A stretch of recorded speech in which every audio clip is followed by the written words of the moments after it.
Well, good morning. I'm Jamie Sleen. I'm the Vice President of Economic Development and Government Affairs for the Fox Cities Chamber. Thank you so much for joining us this morning for our CEO of the city. I get to introduce Robyn Gruner, our moderator for today. Robyn is from AT&T, and as you've seen her in the past, she's moderated this program for us. So take it away, Robyn. Good morning. Thank you, Jamie, and thank you to the Fox Cities Chamber for hosting this event, our CEO roundtable with the CEOs of our cities, our four mayors. Happy to have you all here. I'm going to introduce the mayors and we'll kick off some questions. We received questions from our members prior to today, but if you as a member of this audience are watching and you have another question you'd like answered, can you please put that in the chat box, and Jamie's going to watch that chat box, and we'll get some of those questions answered as well. So real quick with some information about who we have on the call, we'll kick it off with our mayor in Kaukauna, Tony Penterman. And I'm just going to read off these bios I have here. So Tony Penterman was elected on April 3rd, 2018 for his first 2-year term as the 29th mayor of the city of Kaukauna. Congratulations. And then in April 2020, he was re-elected to his second-year term. During his tenure as mayor, he's added 46 new businesses, invests time and resources in the parks and trail extensions, completed a multi-million-dollar space needs building improvement project, secured state funding for the Veterans Memorial Lift Bridge, and many other accomplishments, which I'm sure we'll get into here during our event. Prior to taking office, he was a member of the City Council for 11 years. He's a proud member of the Kaukauna Lions Club and a nearly lifelong resident of Kaukauna. So welcome to you, Mayor Penterman. Good morning. Our second mayor is Don Merkis. And Don is our mayor in Menasha, elected there in 2008. And previous to that, studied architecture at University of Milwaukee. And looking forward to hearing some of those updates from you, Mayor Merkis. So thank you for joining us. Next, we have our mayor from the city of Appleton, Mayor Woodford. He was elected in the 2020 spring election, a very exciting time for all of us, and took office as Appleton's 46th mayor. He's the second youngest mayor in the city's history. Prior to taking office, he served as secretary to the Board of Trustees and assistant to the president at Lawrence University in Appleton. In that role, Woodford was responsible for a wide range of operational activities, institutional government, and the relationship between the city and the university. He served as commissioner on the Appleton Redevelopment Authority. And during his election campaign, Mayor Woodford presented a vision for Appleton that focused on building a healthy local economy that works for everyone, fostering a welcoming community where all can feel at home. He not only his experience in general administration and emergency management was immediately put to the test, and I'm sure he'll share some of that with us, simultaneously guiding the city through its first mayoral transition in 24 years, which was a large enough task as it is, and then navigating through the COVID-19 pandemic in his new role as mayor. He's a fourth-generation Appletonian and has lived in the city his entire life. So welcome, Mayor Woodford. And last but not least, we have Mayor Dean Coffert in Neenah. Dean Coffert was elected April 2014 as the 42nd mayor of the city of Neenah, a former state legislator of the 55th Assembly District, a small business owner, state certified EMT, member of the Neenah Menasha Elks Club. He also previously served as Neenah alderman. And Dean is a lifelong resident of Neenah Menasha, married for 41 years with 2 children and 4 grandchildren. So welcome to you also, Mayor Coffert. I ask, if Jake's the youngest and the newest, why doesn't he have any hair? I mean, already, what's going on? If you'll recall, Mayor, I was elected in April of 2020. Yeah, he looked very different a year and a half ago. Well, thank you all very much for joining. And as the audience can see, we're going to have some fun and just have a great time answering some questions, asking some questions, answering some questions. So thank you all very much for spending some time with us this morning. If there are questions that come in that we are not able to get to, I'm assuming, Jamie, it'd be okay to say that you can pull those together, get those off to the mayor, and somehow the chamber can get that information out to our members. Absolutely, yes, we'll do that. Perfect. So let's get things kicked off here. In your bios, we talked about some development that has happened over the last several years under your watches. And we all can see that there is a lot of exciting development happening throughout all of these communities. So I'd like each of you to take a few minutes to talk about some of those projects in the community that have either finalized or some of the things that are coming up. And if each of you can take about 3 to 5 minutes and kind of highlight some of those. I know you're not going to be able to get to everything, but if you can share some of that, that would be great. And we'll just go right ahead in the order that I did your bios. So Mayor Penterman, if you wouldn't mind kicking us off. Thank you. Good morning. Yeah, some of the developments in Kaukauna passed. We're working on our phase 4 of our street department from our space studies need project. That included the municipal services building here, the fire station, then our park and rec department, and now phase 4 is our street department, and that's under construction. That should be done the end of June.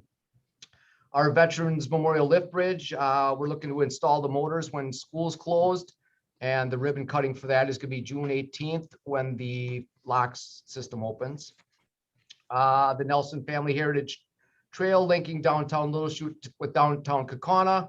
The finishing touches are being completed on that with the ribbon cutting on June 15th. Last year in fall, we completed our CE trail extension and pedestrian accommodations on the east side of the city off of Haas Road. Some of our industrial park projects, Modex is under construction. They're a plastic mold company.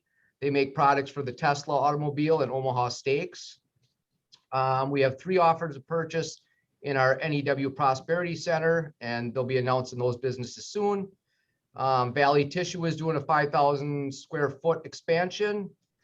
Commerce Crossing, Aurora Clinic opened up in June of 2020. We have an offer to purchase on a 60+ bedroom community-based residential facility. And we're looking to attract more high-density tenants to reduce our TIF debt on Commerce Crossing. Our upper downtown, Dr. Paulson's dental clinic is being repurposed. Construction on that will begin soon. And on the former auto dealership property, we have 2 offers to purchase on that property for a combined $15 million project with both of those developments, and that'll be announced in the coming weeks. Our downtown, our Central Park, our Carnegie Library, we are signing the developers agreement in June on the renovated Carnegie Library. The old edition, the front part is going to be a commercial tenant, and then the back part is going to be made into 8 luxury apartments. Then right in that same parking lot at the bottom of the bridge there, the Cops building, they are looking to sell that. There's some developers interested in renovating that and demoing that and turning that into residential, possibly on the bottom with apartments above. And that's all I have so far. I wanted to go real quick to give some people some time and get through some questions. That's great. Thank you very much. Great overview. Mayor Merkus. Great, thank you. We're seeing that residential is really hot in Menasha. We have 3 pretty major residential developments going on right now. The former Banta Mill being redeveloped into apartments on the south shore of the Fox River, along with some other trail developments. We're working on the Lawson Canal renovations as well that will allow you to use that for recreational purposes, as well as kayaking, fishing, trails, things like that. On the downtown side, we're working on the Bryn project. We did run into a little bit of a stumble with that with some environmental issues. So we're working through those and hope to see that moving forward. The demolition is done. We're moving forward with our DNR permits for that, and we'll be moving forward with that as well. And the third one is the Lakeshore Ridge Apartments out near Lake Park Road. So we're seeing a lot of other interest throughout the city as well for additional residential. As Tony was talking about, trail connections are really important. Neenah, Menasha finished the Loop the Lake trail, was that 2 years ago, I think now, Dean? And that's been hugely popular, bringing people to our downtown. We're really focusing on quality of life projects in Menasha. The new Racine Street Bridge is moving forward, allowing people to get under that bridge without opening it as often to reduce traffic congestion. We have a new brewery in the downtown. Bare Bones opened this spring. And we also are planning on a ribbon cutting next week on the 20th for our new public works facility, which is something that's been in the planning for about 20 years. And that is on Baldwin Street on kind of near Heckrod. So it's a $10 million facility, and it should hopefully deal with our needs for hopefully the next 50, 60 years. The other major projects we're working on are the Jefferson Park plan, and we just received a generous donation from Myron, creating new entrance gates and signage there. And we'll be building a playground there hopefully this fall or early next summer. Whiting Mill that just burnt, unfortunately, was going to be a pretty exciting project. Now we're changing course on that a little bit. Many of us have shopcos in our communities that we're working on redeveloping. That's something that hopefully we'll be seeing something soon. And we have a couple more downtown projects that we're working on as well. Thank you, Mayor Merkus. A lot of You're stuff, welcome. exciting things happening in Menasha as well. So let's move over to Mayor Woodford in the city of Appleton. Good morning, and I just want to thank our friends at the Fox Cities Chamber for hosting this event, and thank you, Robyn, for moderating. And it's good to be here with my counterparts from neighboring municipalities. So thank you very much. We've been busy here in the city of Appleton, a lot going on. In spite of the pandemic, projects have been moving forward. We've worked hard as a municipality to keep things moving in terms of inspections and approvals so that projects could keep moving forward. And we've got a lot of residential development going on in the community. In total, under construction or about to come online or recently online are about 221 new units of residential in our sort of general downtown area across a number of different projects. Gabriel Lofts, which was a reuse project, Avant Apartments, Crescent Lofts, 320 East College, Block 800, and a redevelopment of the old Park Central building, which will be getting underway shortly. So we're excited about the residential development. That's on top of River Heath completing the largest phase to date of residential development in the neighborhood that they've created down by the river. And they're also constructing a new event space at River Heath called Poplar Hall, which they're expected to bring online this summer. So we're excited about the residential development, and we've tried as a municipality to support that development through maintenance of our infrastructure. I mean, that's a huge part of what we do as a city. So continuing to keep up with streets, sewer and water infrastructure. And that'll continue in our 5-year capital plan. In fact, 54% of our capital projects in our 5-year plan are for infrastructure related projects. So we're continuing to invest heavily in infrastructure as a city. But I'm sure, as we'll talk about as the conversation goes on, that becomes more and more challenging every year as the cost for those projects continues to increase. We've also been working on quality of life improvements in the city of Appleton, and we opened a new river crossing at Law Street, a repurposing of an old railroad trestle. And you might have heard about some of the drama around that related to funding that the city was promised. And we have friends working on that and supporting us as we try and close the loop on that funding, including our friends at the chamber. And we appreciate that support. But lots of exciting development ahead for us here in the city too. We're looking at a redevelopment of our library, a renovation or rebuild of our library on its existing site. And as we take that up, we're looking at the broader neighborhood around the library and hoping to use the library, a civic building, to spur further economic development in that neighborhood. So exciting developments coming in the city, and looking forward to the conversation this morning. Thank you, Mayor Woodford. And Mayor Coffert, tell us what's happening in Neenah. Yeah, thank you very much, Robyn.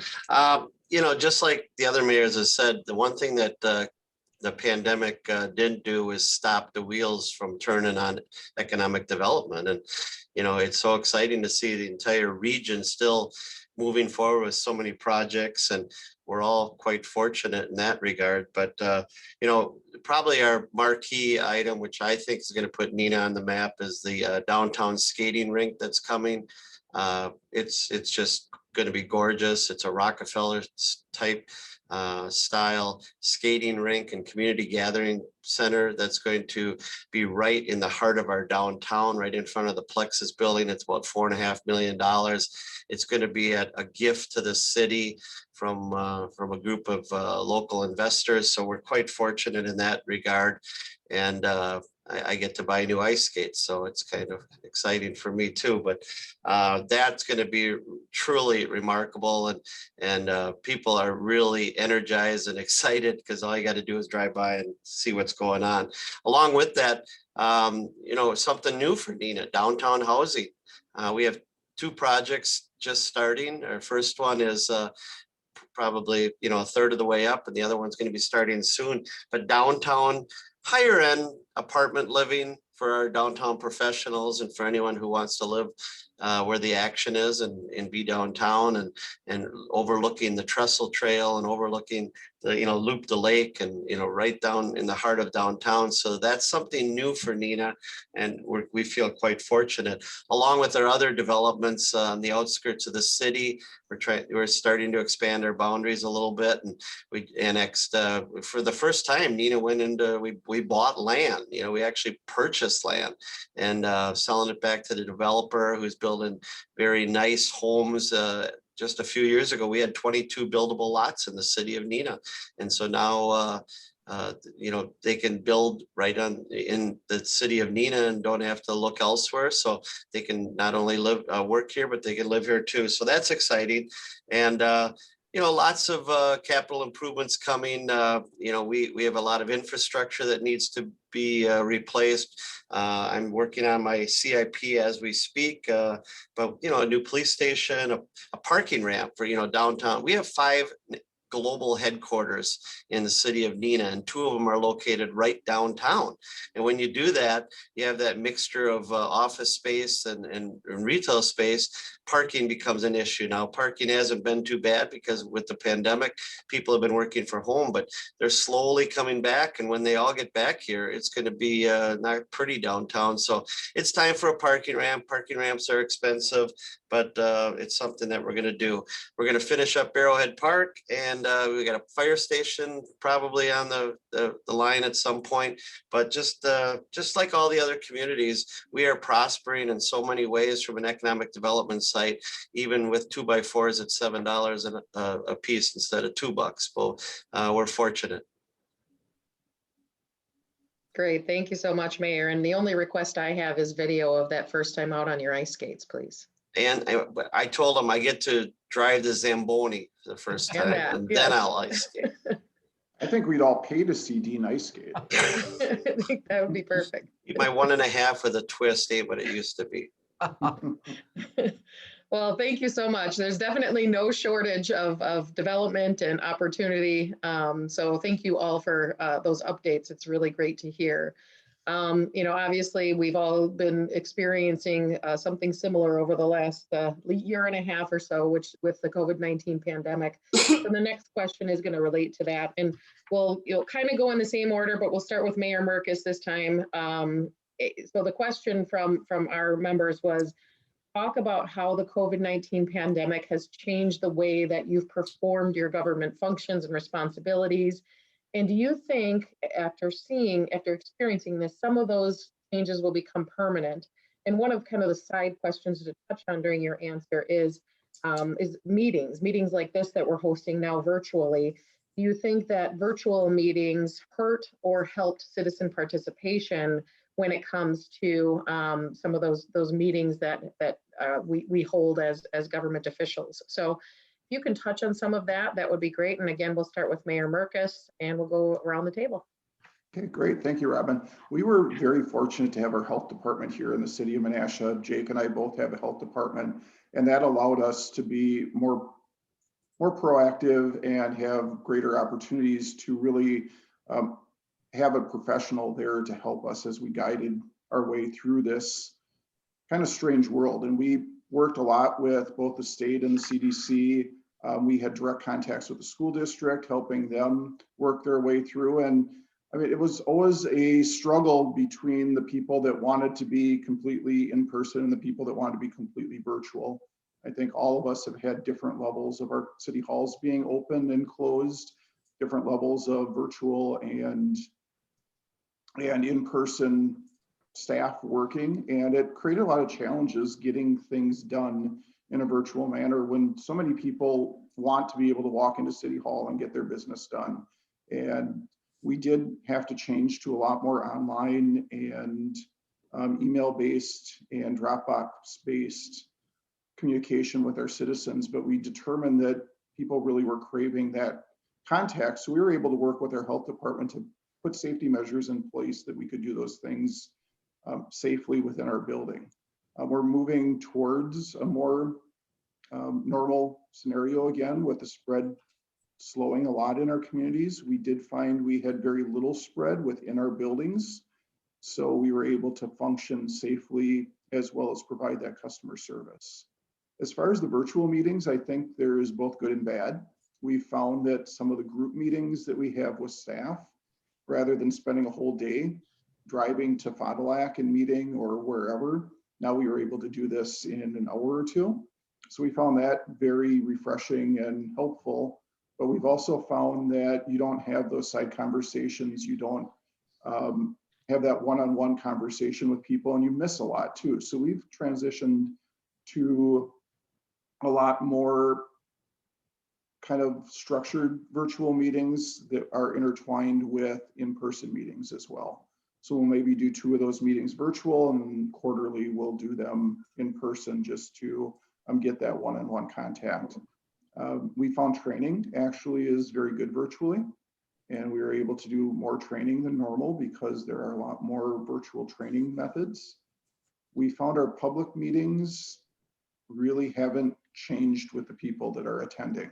It's still that same handful of people that are attending. It hasn't helped increase participation or really decrease participation. But I think we're all looking forward to moving back to a more normal way of doing business and community involvement. The number one thing I found was that I'm not able to get out and talk to people as much as I used to and find out about what's going on in our community.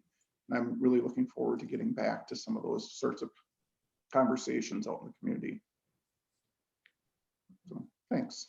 I agree. And I think most of us around here probably would agree with that last statement very, very much. So thank you very much, Mayor.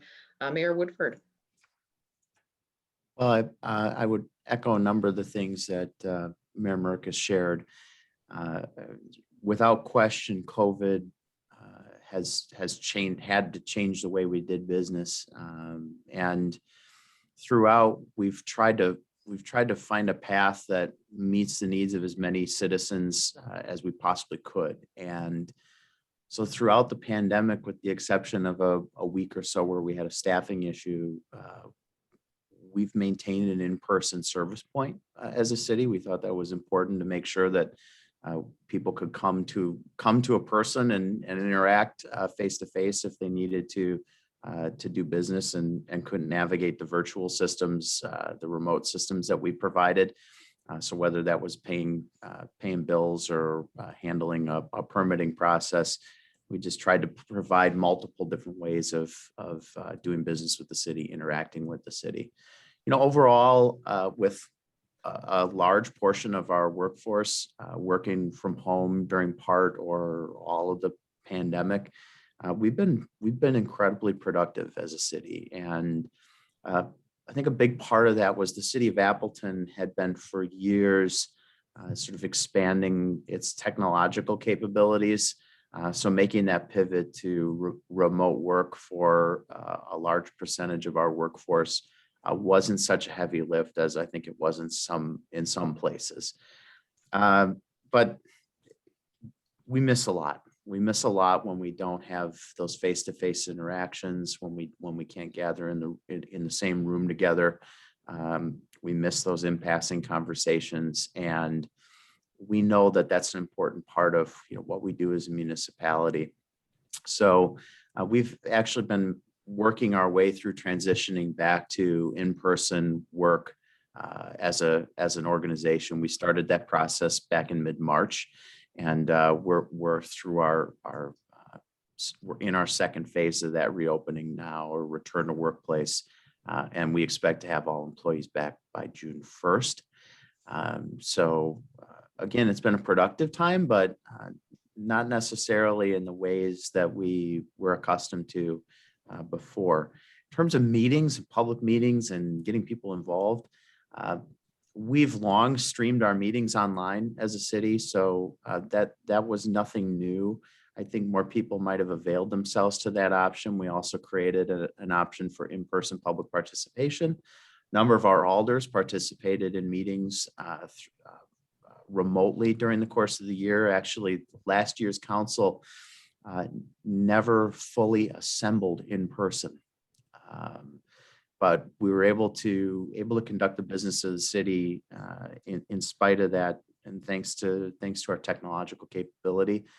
But again, I don't think there's any denying that the quality of meetings for deliberative bodies, that is, councils, is so much better when folks can gather in person, see each other, and hear from each other in person. So again, we're making our way back to that. We had 12 alders in attendance in person for our last meeting, 12 out of 15. So we're making our way back and expect to be fully back in person soon. We just tried to take a measured approach to all of this as we come back, recognizing that people are in different places on this, and that our focus is on doing the business of the city, doing the people's business. And however we get that done, we just want to make sure we keep it moving. Fantastic. Thank you very much for that summary. Mayor Crawford, tell us what's happening in Neenah. Yeah, thank you. Very similar to my colleagues. There's no doubt that this pandemic changed all of our lives, and it changed how, all of us did our jobs. We, as the leaders of the community, I don't know about the other ones, but we feel responsible. Citizens are our family. We represent them. It's an honor to serve these folks, and you're not only friends, but government's supposed to be there to help people. And when these types of things, this wasn't in the playbook when I ran for mayor. I mean, emergency government. We had tornadoes. We had every other natural disaster. We did not have a pandemic in our playbook, and so for a while there, we just kind of had to do what we thought was right and what was best for the citizens. And I feel my colleagues would probably agree. You take it personal. I mean, family, friends, you read about people getting sick, and maybe family member passing away due to this COVID, and you take it personal because these are your constituents, these are your family, your friends, and you may know them, you may not know them, but the public health and safety and well-being of your community is so important to you as a leader. And so it was gut-wrenching, and it was stressful. And I'm going to be honest, I've been in this business 31 years, and this one hit me pretty hard when you heard some of the personal stories from people. So my job as a leader is to make sure that we were protecting our employees and protecting our citizens. We still had to keep providing services. We had to pick up the garbage. We had to plow the snow. We had to do all the things that government has to do, but we had to make sure that our employees are protected. We had to make sure that police and fire, one policeman, if you didn't change the way you did business and everyone interacted with each other, and one policeman got COVID, you could shut down your whole police department. So we had to do protocols to make sure that there were silos within the organization all throughout government to make sure that, hey, if someone got sick, if someone had COVID or whatever, that you didn't take out the entire department, public safety. And so protecting the safety of the citizens and employees was really number one. Here in Neenah, we continue to try to do some of the things. We had the fireworks, we had the pool open, when and people had strong feelings on either way. And then politics got involved in November. And then you had the people who were I'm staying at home, I'm not doing anything, to the people that there's risk in your life and you gotta get out and do things. So it was a challenge. Elections, just like everybody else, we all did a pretty good job with the elections. We were fortunate, we had a Shopko store available. So I think my staff, kudos to them for coming up with a solution to protect the public. That was very important during all this, but it's no doubt it took a little bit of years off me. And, now that we see the finish line, I think the light at the end of the tunnel, hopefully we'll get through this and the new norm. What it did do is it forced us in the city we were behind on technology. So we ramped up our online payments and the ability for people to conduct business without having to come into City Hall. And that's a good thing. But there are people who they just want to pay that water bill at the front desk. They don't want to do it the other way. So you got to respect that. And we'll be going back. We're back to live meetings now as far as city council. We have all our alderpersons who are vaccinated and staff, and we've made sure we spread out a little bit our 6 feet and social distance. We are still under mask orders here in the city government buildings, probably until the end of the month. But people are coming out, and there'll probably be a virtual component to this down the road. But it taught us a lot. But I don't want to ever have this happen again in my lifetime. So. 100% agreed. And Mayor, I think what you did in your summary has really kind of brought us back to that human element of what we all experienced. And I thank you for that.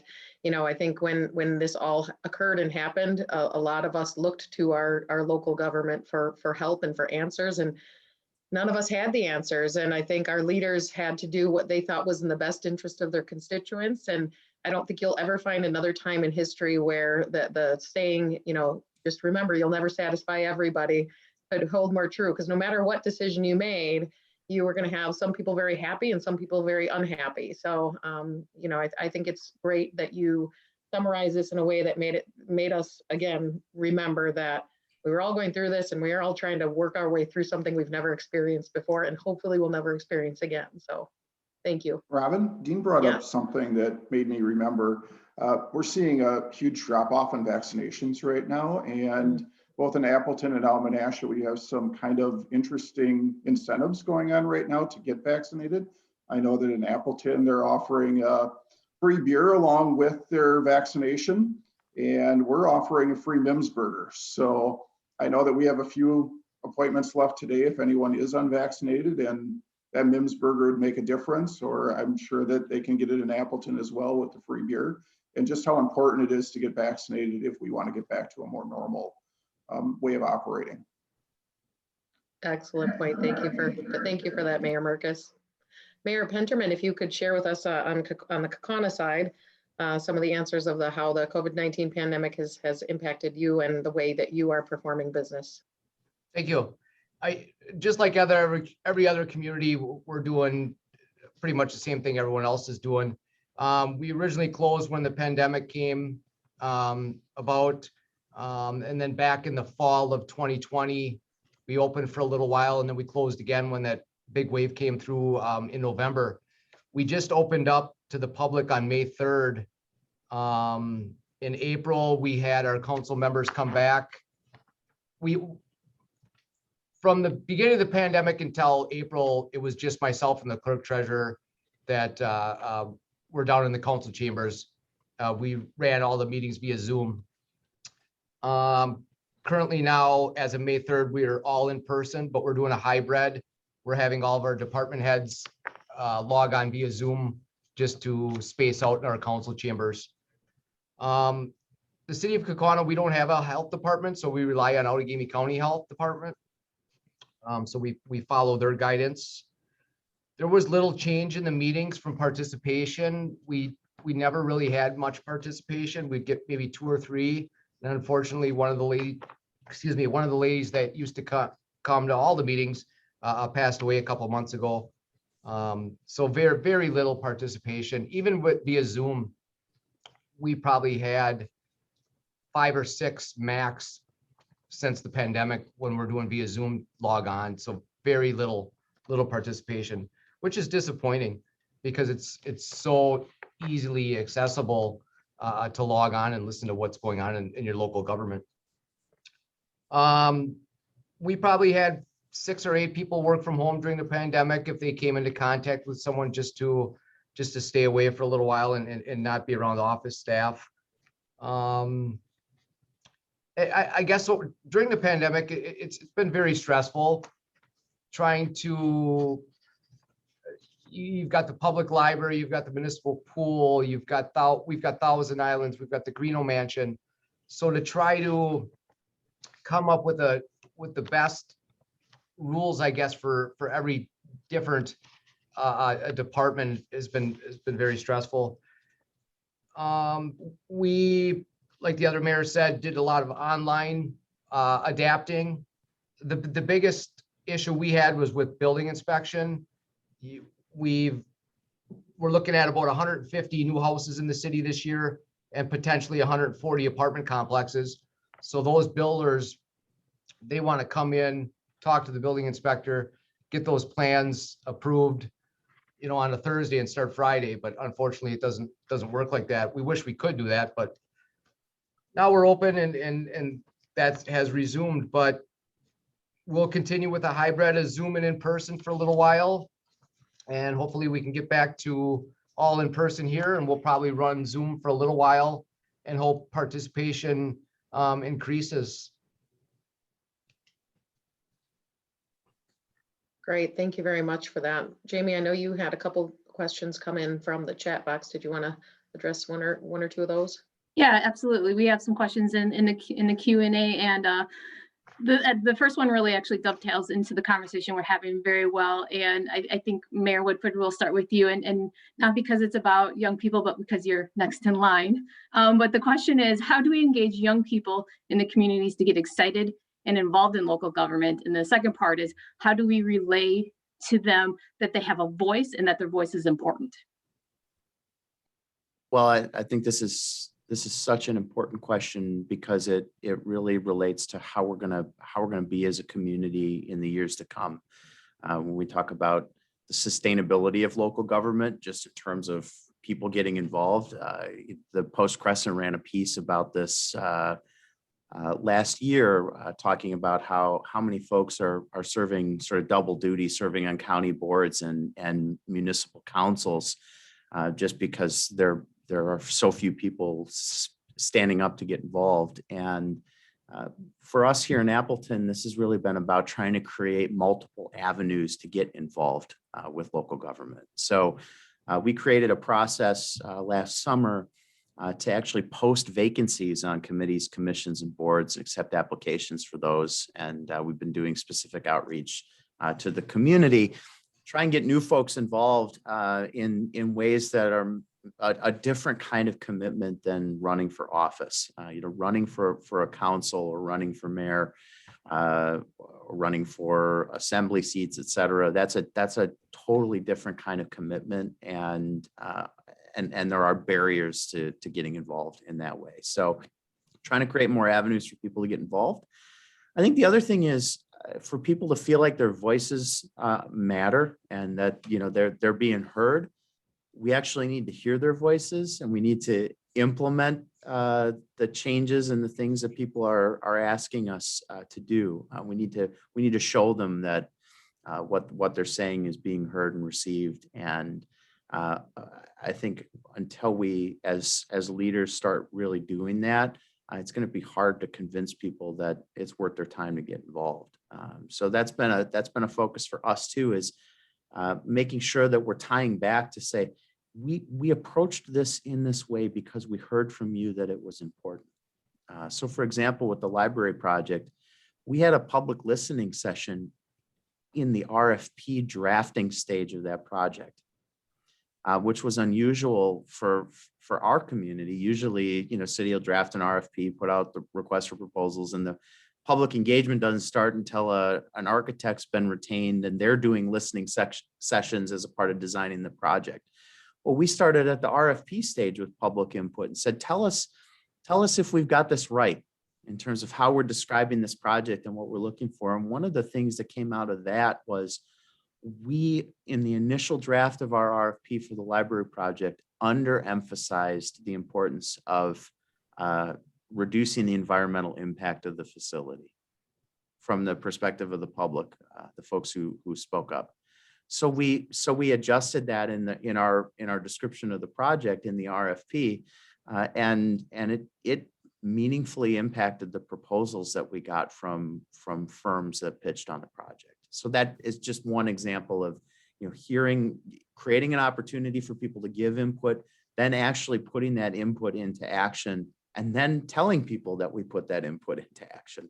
That really creates, I think, a cycle that hopefully over time will reinforce itself, and more people will see that it matters to get involved, because it really does. I can tell you, hearing from constituents absolutely makes a difference in terms of the way I think about issues. And I imagine my colleagues would say the same. When we hear from people, it really does matter. It makes a difference. It hits us emotionally, personally. As Mayor Crawford talked about, hearing the personal stories of people who've been affected by COVID, and the ways it's affected them, it's changed my perspective on the issue. So it really does matter. And that goes for citizens, it goes for businesses, organizations. I really do want to hear from folks. It makes a difference. If I could Mayor just, Woodford. Yeah, Mayor Crawford, if you want to ask. if I could just add a short piece here, the question, young people getting involved. I will say this, I believe young people aren't getting involved as much as they used to. The Rotary clubs, the Kiwanis, they're all the younger generation for some reason isn't getting involved. Government boards, I think about when I started this, there was a whole bunch of, older men sitting in the assembly chambers. Now we have so many women that are getting involved, moms that are getting involved, minorities are getting involved, but the younger generation still, I'm not saying running for office, being on a board, a commission, or the Rotary Club, the American Legion, the VFW. Even veterans, young people who served as veterans are not joining the VFW or the American Legion. Hey, we're all busy in our lives. And, I understand that there's soccer on Monday night and there's football on Tuesday night and there's baseball on Wednesday night. But, God darn it, we got to get, young people have to not just get involved in government, but there's a lot of service clubs in that are just yearning for new membership, and they're kind of dying on the vine because they're all getting older and the new members aren't coming in. So I would just encourage young people to, no matter what it is, get involved in your community, get involved in your service clubs, because without them, government can't do everything. And we need Rotary clubs and all that kind of stuff to help us get our jobs done. So young people have a lot of opportunities. I'm sure if you go on Appleton, Menasha, or Kaukauna, or Neenah's website, you can look and see, hey, there's the Park and Rec Commission, there's this board, there's that board. There's all these commissions, boards that you can serve on one day a month. And it helps us tremendously. I think that point about civic organizations is really important. And I think it's something for leaders, and particularly business leaders, to think about. The landscape has totally changed in terms of young professionals getting involved with civic organizations. It used to be that folks were encouraged to join those organizations, and they were supported in joining those organizations by their employers. And that has changed over time. And so that creates barriers, I think, for people getting involved, young people getting involved in civic organizations, when they don't necessarily have that permission or that support to take the time. Yeah, you can take a lunch hour and go and spend some time at the Rotary Club, or you can come in a little bit later since you have a Kiwanis meeting. That has really changed over time. And I think it puts up barriers certainly for young professionals who are trying to find their way and prove their worth. That if they don't feel like it's time well spent in the eyes of their employers, that can be part of the challenge. It certainly was for me as a young professional trying to get involved in community organizations. And you really need that permission from your employer and that encouragement. So I think if it's something we want to see, we've got to look at, as communities and as businesses, as organizations, how we break down those barriers to participation for young people. Because I don't know that it's entirely a lack of initiative. I think it also has to do with the barriers, whether they're explicit barriers or they're implicit barriers that keep people from getting involved. Yeah, and to that point, I was tasked with recruiting people for Menasha Rotary maybe 2 years ago, and went out and tried to talk to some of our young professionals. And the biggest question was, what does Rotary do? How is it relevant to my life? And none of them had any idea what Rotary did or any of these service organizations did. Little plug though to the chamber is we did encourage a number of our staff to join Leadership Fox Cities.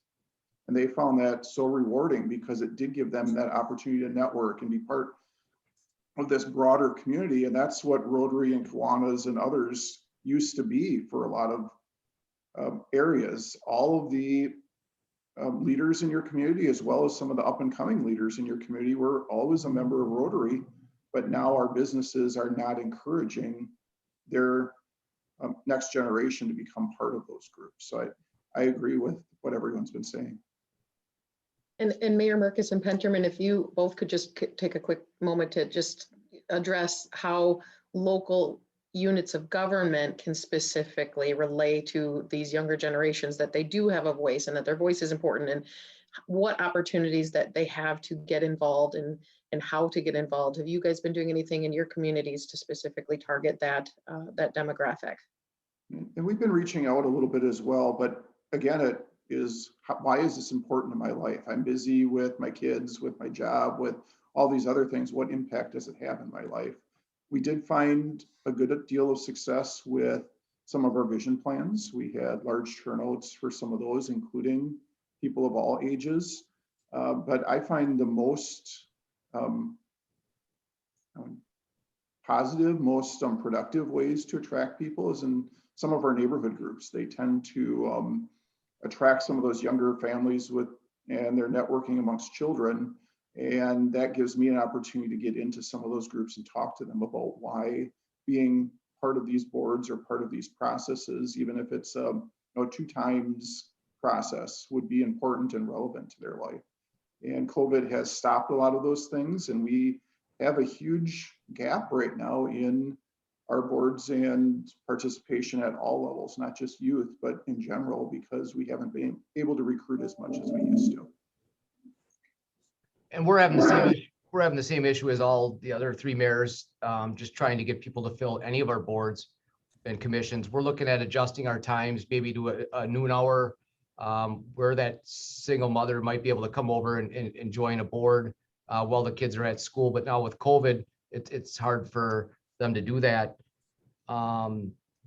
We hired a PR media specialist to do a lot of Facebook posts and stuff on our website. We're having a hard time gaining traction on that because there's so many community pages out there on Facebook, and they tend to go to those pages to voice their concerns and not ours. We had, or to expand on Mayor Crawford's, we've had about 9 of our lions pass away in the last year and a half, and I'm the 3rd youngest. I'm 49. I'm the 3rd youngest in that group. Our Kiwanis disbanded about a year and a half ago just for the lack of members. They were down to 4 or 5, and then they just disband. We had 2 alder persons pass away already this year. One passed away in January and one passed away in April. And we've seen a little bit of people wanting to get involved. In January, we had 6 people that applied for that appointment.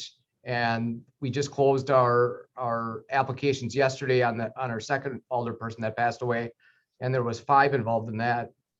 So we'll be doing interviews to appoint someone on the 24th. But we're struggling. We're trying to change our charter ordinance to allow business owners that live outside the city to be on our boards and commissions. And yeah, we're having the same issues as everyone else is. It's disappointing that younger people aren't getting involved in our local government.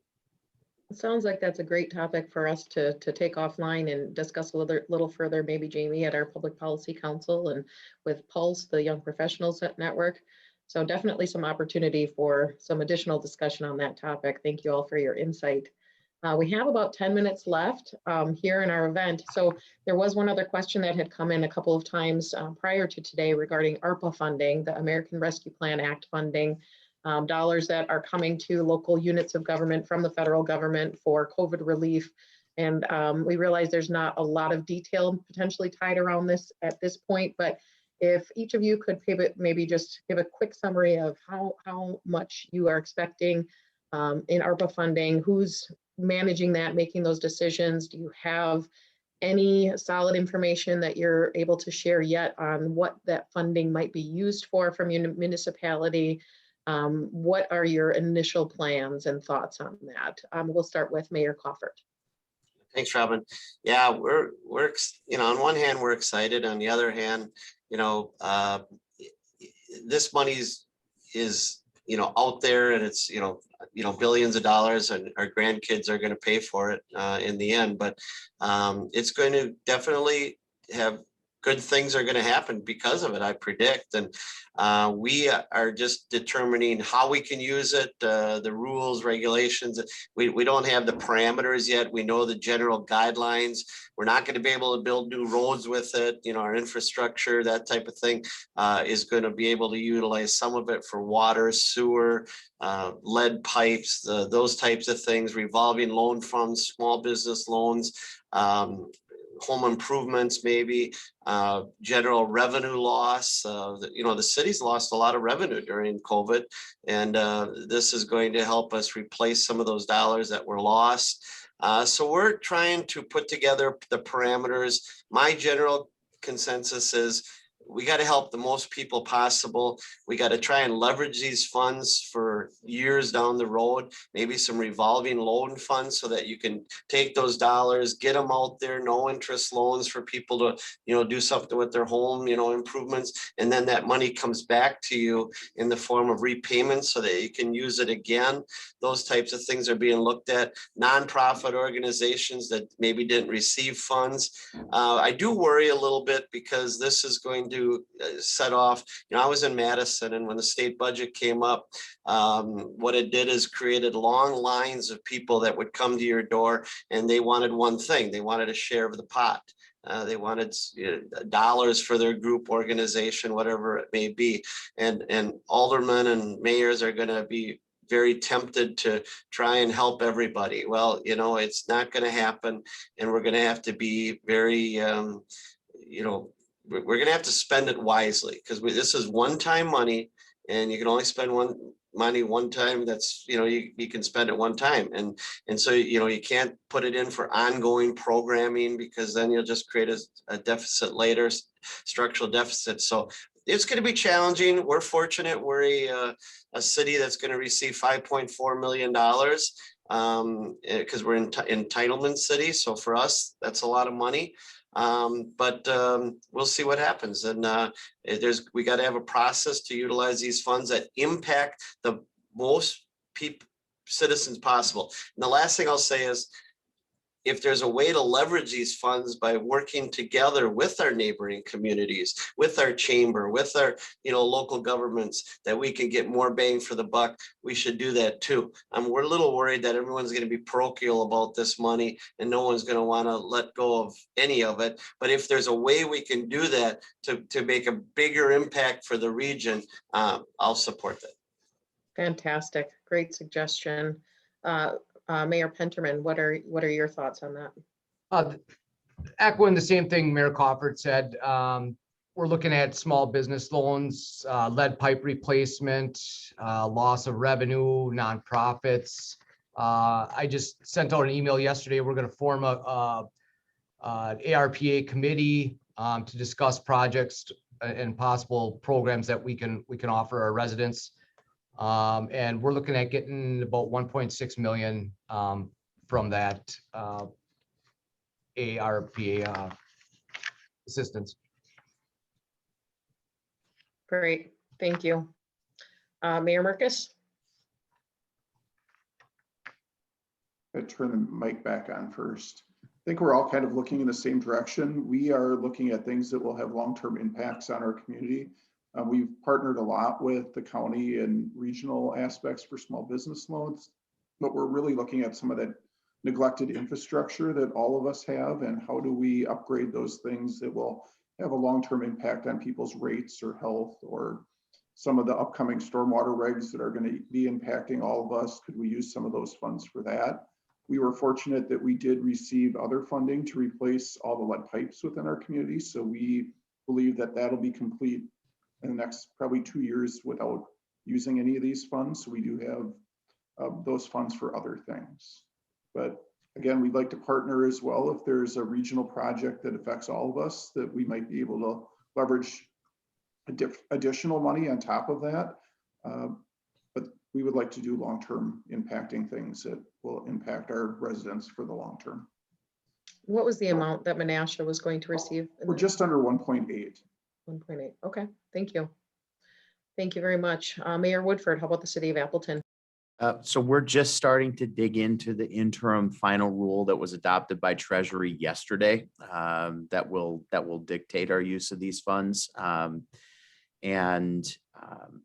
We are, I mean, I'm not terribly surprised that we're fairly, I think, limited in terms of what we can actually use the money for. I think before the guidance came out, it was sort of okay, we imagine we can use it for anything. And the city of Appleton is in line for about $14.7 million in ARPA funding, again, as an entitlement community. But the interim final rule hopefully will provide a little bit more clarity in terms of what we can actually do with the funds. And there are 5 areas that they specify: support public health expenditures, address negative economic impacts caused by the public health emergency, replace lost public sector revenue, provide premium pay for essential workers, and invest in water, sewer, and broadband infrastructure. And so now that we have a sense of those broad categories, we can start to work through prioritizing use of the funds and figuring out the best ways to leverage those dollars, again, in ways that recognize it's one-time money, that we're not going to create new positions within the city government that we then have to operationalize when the funds go away. And, you know, we have to try and quantify what in some ways is unquantifiable, right? You know, what have we lost as a community as a result of the pandemic and the response to the pandemic? You know, in a lot of ways, that loss is incalculable. And it's not about money. You know, the losses go far beyond money in terms of the personal losses that people have experienced in our communities over the last year. And so $14.7 million, sure, it's a lot of money, but it doesn't scratch the surface in terms of getting at the losses and truly recovering as a community. But you know, we're hopeful, right? We're hopeful as we turn the corner here and we start getting back to events and seeing each other in person and getting together and working on projects we've been talking about as communities for a long, long time. So there's a lot of reason for hope today. And I think that's hard for us to keep in mind. You know, on the one hand, this caution and concern and being wary, having gone through what we've gone through, but then, you know, looking forward and recognizing, hey, we're getting better. We're on a good path. We're on a good trajectory. We'll be out of this soon. And, you know, we'll put this ARPA money to good use as communities. And as my colleagues have said, if there are ways for us to partner to leverage this and get more bang for our buck as communities, I know that we'll work together and do our best to make it happen, as we have throughout the pandemic. You know, I got to say, just to my colleagues, my fellow mayors, I've appreciated your support and your counsel over this last year, your partnership, and the work that you've done. I'm grateful to be a part of leadership in our communities. We have great leaders in our communities, and I'm grateful for the partnership from my colleagues. That's fantastic. Thank you so much, Mayor. And that's a great way to end on a very positive and kind note. So thank you very much. I'm going to turn it over to Jamie, but before doing that, I just want to thank you all very much for being here, spending your time with us this morning. It's greatly appreciated. So Jamie, if you want to close us out. Well, wonderful. Thank you so much, Mayor Penteman, Mayor Marcus, Mayor Woodford, and Mayor Cofford. This conversation could go on for hours and hours, and I wish we could have gotten to more questions, but I look forward to the time where we can have this event in person again, and that we can really engage in great dialogue, and know that the conversation is ongoing, and that we will be continuing to expand beyond today's event. So I also want to thank Robyn for being a great moderator and keeping us in the line as we are going through this event. And then obviously have to thank our sponsors, AT&T and McMahon Group. So without them, we couldn't do things like this. So appreciate all of you for being here, and I look forward to seeing you in the future. Thanks Take care, for having everyone. us. Thank you. Take Thank care. you. Thanks for having me.